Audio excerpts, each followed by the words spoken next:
The object of this, they want to record your stories and your recollections of Star growing up here, your family here, pretty much anything that I'll ask questions to prompt, but mostly it's just you talking and not me. That's too bad. Okay, I'll answer your questions. Okay. The other thing I'll say is, as we go along, you may think of something that you would like people to know, and I don't ask the right question. We'll give you time at the end, and you can just add anything you like that you think it's important for people to know. Okay. And if you get tired, just let us know. No. Okay. So if you could start by introducing yourself, when you were born. I don't need your full, but what year you were born, and that's when you arrived in Stars, when you were born, I understand. Yes. I'm Charlene L. Phillips, Stillwell Phillips. The Stillwell is a very important part of my life. And yes, I came to this house that I live in now, right out of the hospital. So I've been here since 1932, and my parents came from Eagle. They were raised in Eagle, born and raised in Eagle, and they came in 1928 and purchased this. Remember, that's during the Depression. Mm-hmm. Talk about bravery. And your grandparents? No, that was my parents. Right, but I was going to say, can you talk about and your my grandparents. You know, I don't know. My grandfather Stillwell was born in 1866 in Bolivar, Missouri. And when he was 9, he came on the Oregon Trail. But he walked because he was a boy. My grandmother came when she was 12, and she got to ride on the Oregon Trail. So they're true pioneers. Yes, and they are both buried, as well as his parents, at Dry Creek Cemetery. Meaning Frank's parents? You say? As my grandfather's parents. Oh. It would be a great-grandfather and grandmother buried there, but I know nothing about them. And you know, it seems so strange that I know nothing about that Oregon Trail trip. They didn't talk about it, or it was never. I was never curious about it. I don't know. And you have children? I have 2 boys, Flip, who lives across the street, and Mark, who lives just down the road. And I'm assuming grandchildren? 4 grandchildren. Pachi, who is an attorney. Argia, who works for, she works remotely for a raisin company in California, but she lives in Caldwell. And then I have Brock, who is Mark's son. Did I say I had Mark? Okay. Mark's son, Brock, is a junior at the University of Idaho. He's studying agricultural business. We really do need help in the business. And Blake, who is the oldest, he's 22, and he works on the farm. He loves the farm and the ranch. So you use both terms. Is that ranch farm 2 different things? It's kind of 2 divisions, you might think. Mm-hmm. Flip is basically in charge of the cattle and the ranching part. Mark is the farm. He does I believe he farms over 1,000 acres in this area. Mm-hmm.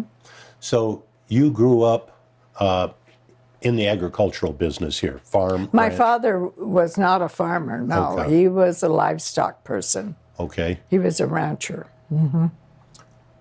Okay, and so what was it like growing up on a... It was a great life. Yes. What kind of things did you do? I mean, did you work on the ranch? Yes, I was my father's son that he didn't have. So, I ran the errands as I was older. Ran the errands, and my sister helped my mother, who, she cooked for jillions of people, and so she needed help, and it was my sister who helped her. So there's just you and your sister then? You had no other siblings? No, that's Okay. it. Mm-hmm. So what did, like living here, well, I'll start by asking, growing up here, what was school like? Where did you go to school, and what was that like for you? My sister went to Lower Fairview, which is now extinct, and it's probably about 2 miles south of here. I went to Star Grade School, through the grade school, and then I transferred to Nampa Middle School. Did they... Junior school. How did you get to school? My sister walked. She's older than I, and so that was her. She had to walk. I think I remember riding a bike a lot. I think that's how I... Well, Star wouldn't be too far away to ride a bicycle. I imagine Nampa would be a little far. Oh no, that was by bus. Yeah. Okay. Yeah, we went by bus on that. Yeah. So, what topics did you like in school? What did you study? Political science was one of my interests. I had a very interesting instructor in that. History, that type of thing. Mm-hmm. What did you do for fun? Well, let's start when you were young, like in elementary school. What kind of things did you do for fun? I think it was family gatherings. On Easter, on Joplin Road, from Star down, there was always a rodeo, just country things, and gatherings. Any community events? Like I've heard 4th of July, the Fireman's Ball, or whatever that was called. There were dances, that kind of things.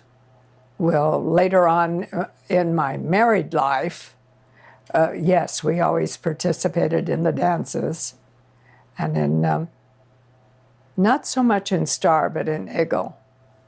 We would go to Eagle and participate. Yeah. I should have asked, where did you go to high school? Nampa. In Nampa. Mm-hmm. So elementary through 4th grade here, and then the rest of it in Nampa? No, elementary through the 7th, part of the 8th grade, and then the 8th grade was in 1943 when there was a flood. And I graduated from Sweet grade school, Sweet, Idaho, because we moved during the flood. Talk about the flood. What do you recall from that? What was that like? Can I show you the picture behind me? Or maybe... yeah, if you just bring it up to where you're sitting. Yeah, well, yeah, if you'll get the picture, but I have the Oh, microphone. the microphone. Oh, Yeah, but that would be interesting. Would you mind getting the picture? Oh, it's the one right back It's here? right here. It shows this house surrounded by water. Oh, goodness. I'll tell you what, I'll let you hold it. You might have to adjust the angle so he can get that. This was in 1943. We moved everything: cats, dogs, pigs, cows. Wow. So, it's deep enough you're not going to want to live here, but it's... No, they were well, we had a piano at that time, and they took the piano upstairs. How they got that done, I don't know. Can you angle it just up? Just a little more. If I push it forward, you usually don't get a glare. Okay, yeah. Push it towards us. Just no, tilt the Yeah, top a little that's bit. good. Oh. And that cuts out the glare. Yeah, and just hold it there for probably 10 seconds. 1, 2, 3, 4, 5, 6, 7, 8, 9, 10. Yeah, and that was 1943 that happened? When the river flooded. How long did it, oh, there we just put go. it right there. How long did you, well, you said you went to school up in Sweet, but how long did you live up there after I think maybe 6 weeks. We moved into a house that was, the lady had just left, Mrs. Jorgensen, and we went in, took the sheets off, and everything was in the house. So it was a fun, kind of a fun time for me, not for my parents. And when we came home, this yard was stacked with, this was in the days when everyone had a wood stove, and all of their wood drifted down and backed up against the Star Road. So we were literally covered with trash and wood. It was a lot of work. Took several years to really get it back into shape. So all hands on deck, just trying to clean up and get the ranch back in operation? Mm-hmm. When you moved back here, did you bring everything with you, the cattle and all that? No, we have a ranch in between Sweet and Ola. Okay. So, no, we were on every year we would do a cattle drive from here to Sweet, stay at the ranch for 6 weeks, and then we would go into Cascade. Oh, so you moved the cattle all the way up to Cascade? And I've done that. I've been on that cattle drive several times. On horseback? Yes. Of course. Yeah. Wow. I imagine that, well, that would be a multi-day trip. You're not going up there one day. Yes. It was 4 days to go to Sweet. And then from Sweet to Cascade is another 4 days. It was a camping trip. And would your mom and sister stay here, and then you would? My sister would stay here. Or she was in college too. Oh, okay. At that time. And but it was my mother and I who moved the cattle that year in 1943. It was just the two of us because my dad was moving everything else away from the water, and so he was busy doing other things. But we took the cattle all the way to Sweet, just the two of us. Wow. 1943, of course, that was almost the middle of World War II. What are your memories of that, and how did that impact things around here? One of my thoughts is, and this was, I don't have a date, but it had to have been during the war. I looked out the backyard, and there was a group of men, maybe 5 or 6 men, and 2 armed guards with guns over these men, cleaning the ditch. And they were German war prisoners. Most people don't know that we had prisoners of war from Germany here, as well as the internment camp over in Minidoka for Japanese. That's true. Well, the labor camp on Franklin, not the Franklin that goes into Boise, but the Franklin that goes into Nampa. Okay. There was a large labor camp there, and that's where they had the German prisoners. And I don't know how long they were there, because also maybe during the war, it perhaps was even after, when labor was so scarce. My father was a friend of the prison warden, and my mother and I would go to the prison and pick up people to work.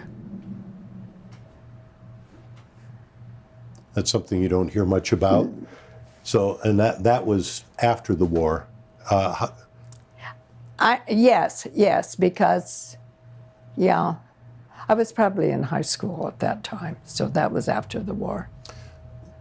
With all the men off to war, did that impact the ranch during the war for labor? Oh, yes. No, there was no one. It's kind of like it is now. There is no one available. So how did you make do? I don't know. I guess you just work harder or let it go. Trying to think a timeline here. So you went to high school. You graduated high school over in Nampa. What did you do following graduation?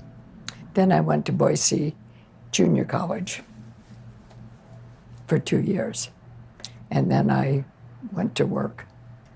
What did you study at the junior college? Any particular topics or?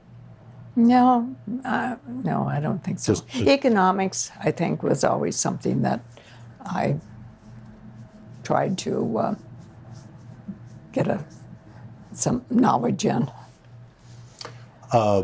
When did you meet, and how did you meet your husband, Frank? Do we need to be careful about this? This is another one of those subjects we need to be careful. I knew him a long time before we ever dated, and we were not friends. But just one time, it all happened, and from then on, we were, we had 60 years of really good living. That's remarkable. Today, obviously, you rarely hear of people being married that long, but even back then, it's pretty rare. If you go to the cemetery, you see all these tombstones that say 50, 60 years, yeah.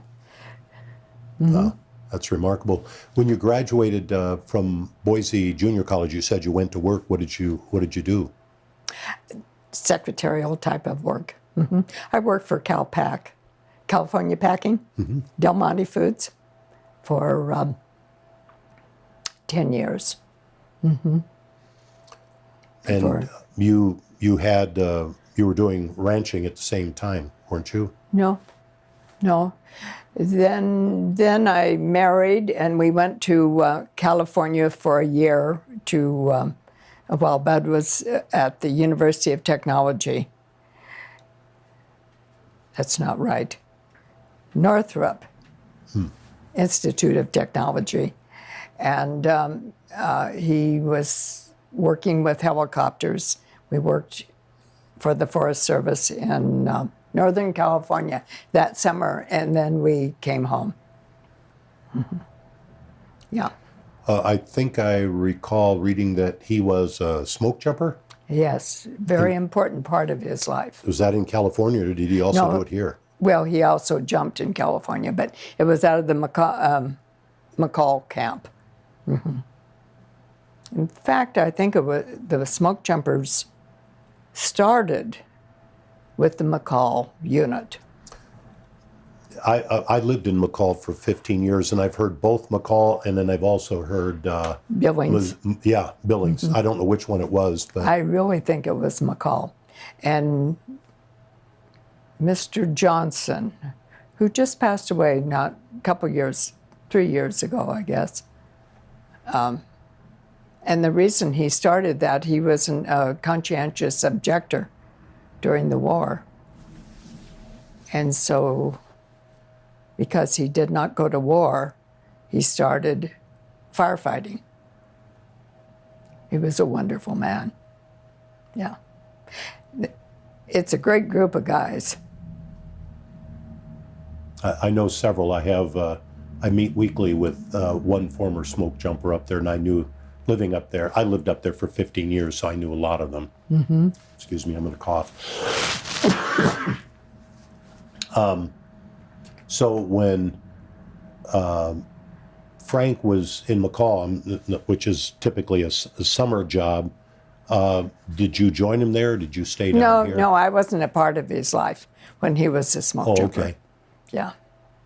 So he was very early into the program then, in the 50s? 53. 1953. Yeah. He was not one of the first ones, no. But that's still very early in the program. Yes, it is. Yeah. Levon Scott and some of those guys were kind of the first ones.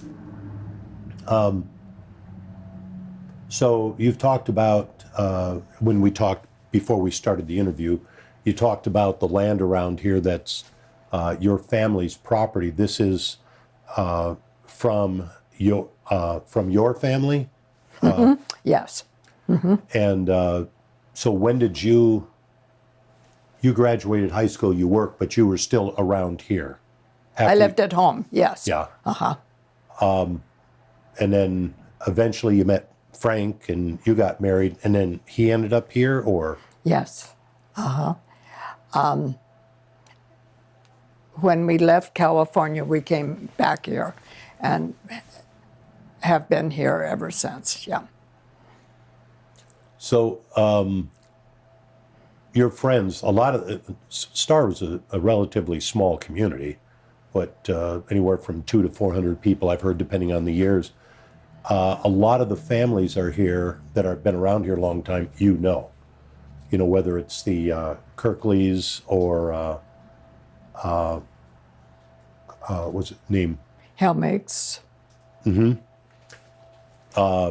grew up with them. Okay. That's actually a rhetorical question. Yeah, we certainly interchanged. We'd meet at funerals, always at funerals and social events. Yeah. So, I mean, are there stories, your family stories, or stories about them that shed light on the history of Star or ranching around here? See, I don't know that we really associated much in the early years with Star. We were on the other side of the river, kind of like on the other side of the tracks. And when we shopped, I kind of think we went to Meridian for the groceries and things. But that's not always true either, because, the Rosses, have you met the Rosses? Not yet. Yeah, they were really good friends. We had really good friends there, but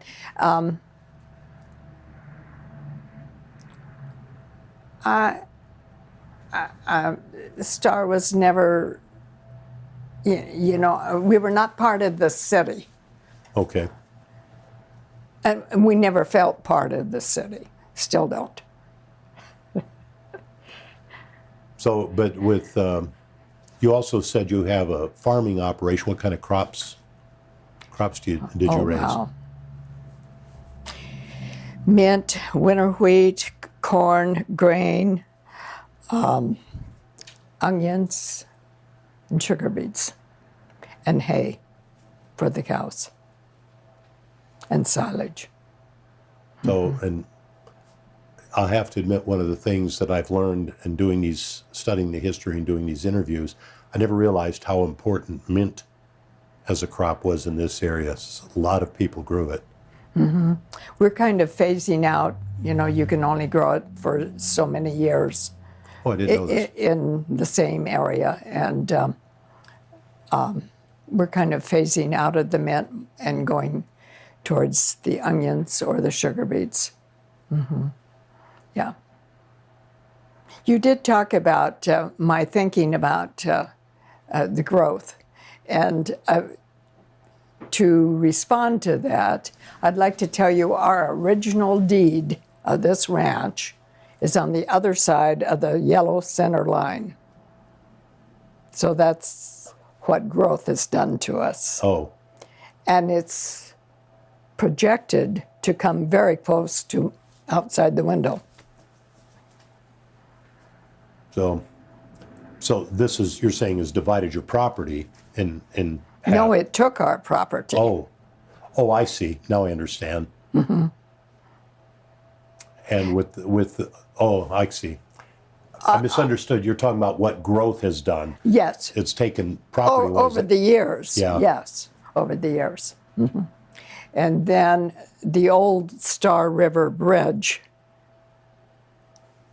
Gosh, I wish I had a picture of that. That's a beautiful bridge, the old bridge. Comes in, and now that is part of our property, and they straightened that out. Down there where the abutment is that the kids jump off into the river. Yeah. Do you know what year? what happened to the river? I mean, what happened to the bridge? I mean, it's gone now, and I understand it collapsed. But do you know the story of that? No. I'm just curious. I'd never heard that it had collapsed. I thought they just dismantled it. Somebody, I think it was Jack Kirtley, said that it collapsed. But At one point, and this may have even been before I was born, the Kirtley family, they would come to the river, and the story is that they would come to the river and cut ice blocks, and then, that's how they refrigerated things when the river froze over. And it's been a few years since that's happened, but... So, did you, riding bicycles around here, did you, of course, you're so dispersed out on this side of the river as opposed to in town. I've heard stories about kids riding bicycles around in town and stuff. I don't imagine that was something you did growing up. And no, that was... Were you a part of being in the agricultural business? Were you a part of FAA, 4-H, or any of those types of organizations? I was in 4-H, yeah. I won at the Western Idaho Fair a commemorative watch for food preparation, which is kind of a joke because I'm not really a great cook. But anyway, I accepted that. I was probably in high school at that time. And but my grandkids, all of them have participated in FFA and 4-H. And my daughter-in-law, Flip's wife, Susie, she has been a leader of 4-H for 20 plus years. That's a commitment. Yes, it is. She was just recognized by the governor within the month for her work. So your grandkids and your kids all grew up in the agricultural business. They did. Yeah. So a lot of work. Yeah. Yeah. You were always busy. We could still be really busy. Yes. I want to ask, you mentioned getting recognized at the state fair. Do you recall what you made that got your recognition? It was some kind of... That's weird, because I don't quite remember, but it was something kind of a gelatin type of thing. Elaine Cope and I, both of us, did a joint demonstration. It had to have something to do probably with milk. No, that's weird. I don't remember that. Did you have, I'm looking out the window, I see beef cattle. Did you have dairy cattle as well? My mother did, but no. But that was for family use? No, they also sold milk, and that may have been during the Depression, because they almost lost the ranch. It was during a time that they purchased the ranch in 1928, and they had 5 years to pay it off. And it was during a time that there were no banks to loan you money, and they were in their last payment, and they did not have the money to pay that last payment, and they were going to take the ranch. they lived to the east of us, and they were going to take the ranch. And then a very nice man came to my father and said, I will loan you the money. And it was only for something like 6 weeks is all he needed the money for. And that saved him.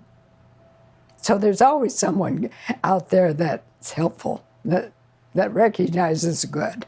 Yeah. I think that's sort of a given in ranching in particular, but in the agricultural business, farmers historically help each other. The big ag businesses are different. He was not a farmer. He owned the Plymouth Auto dealership in Emmett. But he was a friend of my father's. He was also the friend to the people that held the debt. And he didn't think that was fair. It was not just in his mind. Fortunately. Yeah. Yeah, fortunately.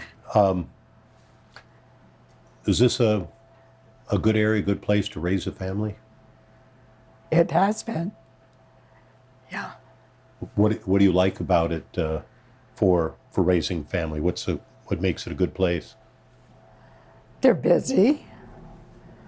They're not on TikTok all the time.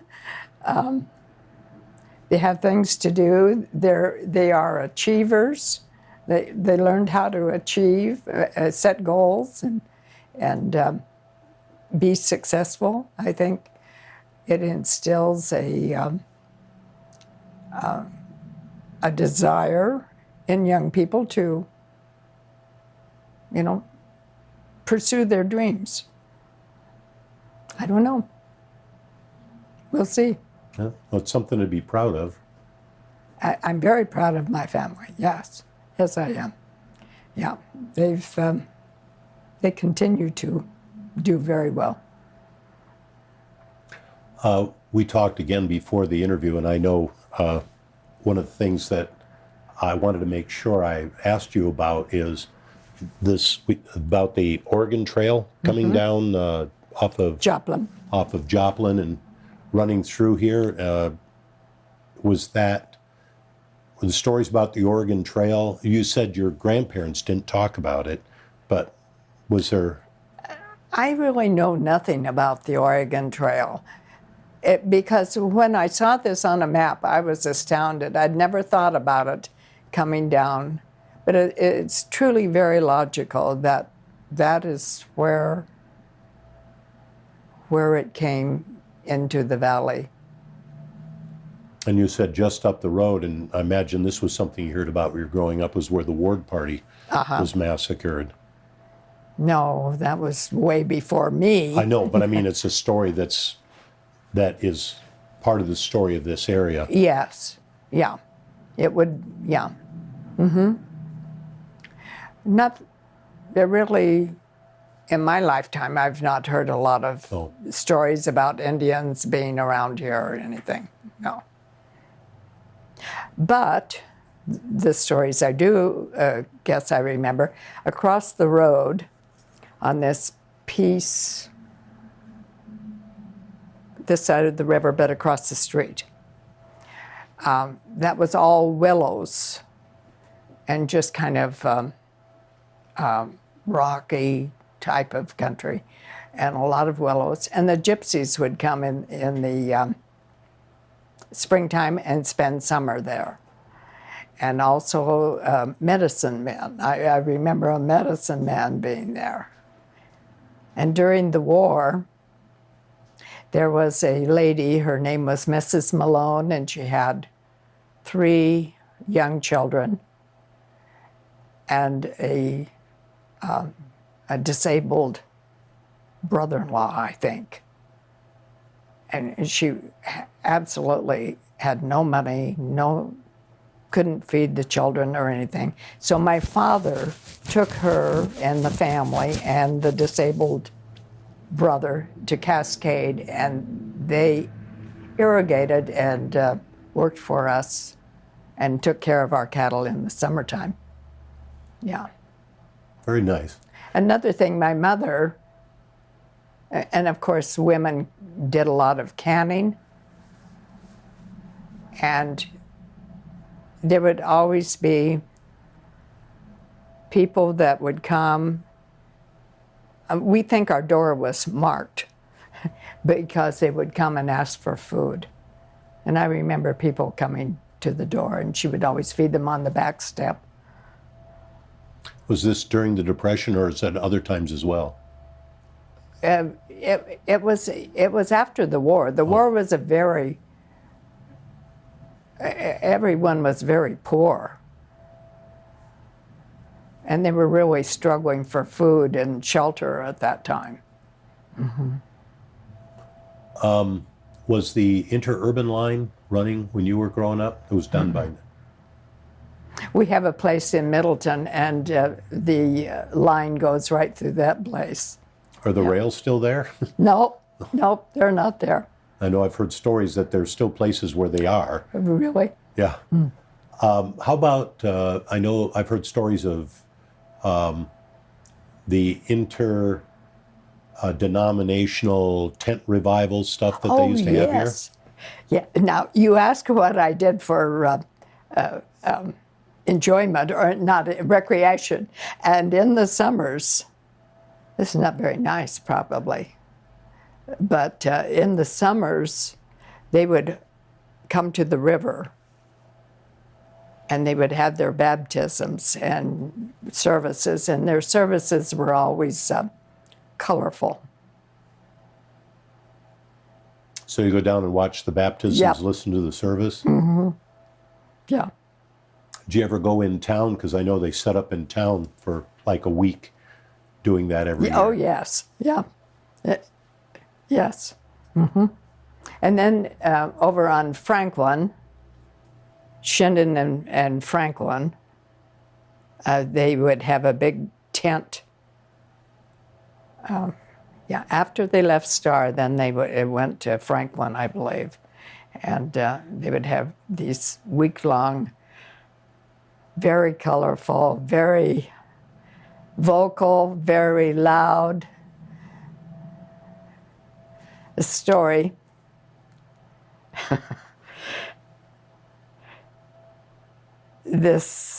A neighbor and her husband went. A lot of people would go just, do I call it entertainment? Maybe. Something different to do. Yes. Well, they were there. And as the sermon and everything got rolling and everyone got talking and yelling and everything, her husband got up and went forward. And she was always about twice larger than he. So when she saw what he had done, that he went forward to the top of the altar, perhaps. For the altar call? Maybe, yeah.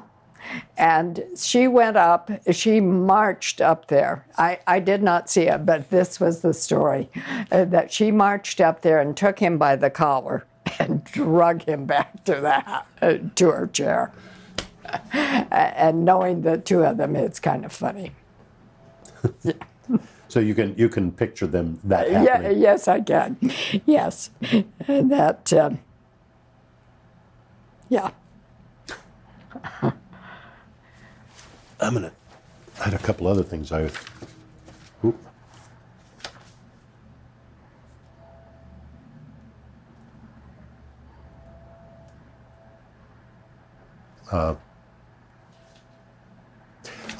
I'm just going to ask a couple. What are your happiest memories from here? My family. Oh, you know what? I asked you that before, and that's exactly what you said. Really? Yeah, your family. Yes, my family. The picnics, the dinners, the things that we would do together. What do you, obviously, as we talked about earlier, there's been a lot of growth. What do you miss? What do I miss? I don't really look back too much. Maybe miss being able to just drive out of my driveway.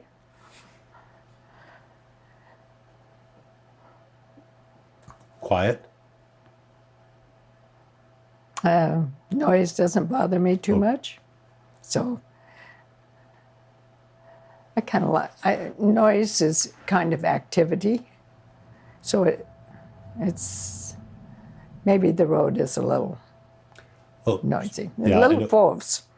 Yeah. Pardon? It's a little close. Yes. Yeah. Well, I know some people have talked about one of the things they've noticed is that it's noisier than it used to be. I don't know if anybody, That has to be true because there are jillions more people. yeah. Traffic is something that I've heard some complaints I'm about. sure you have. Yeah. Yeah. Back when I was in grade school, there were only 300 people in Star. Yeah. And for a long time thereafter, it did not grow. Middleton grew a little bit, and Eagle prospered. But Star just did not. It was kind of owned by the Kirtley family, and they owned a huge amount of property in Star.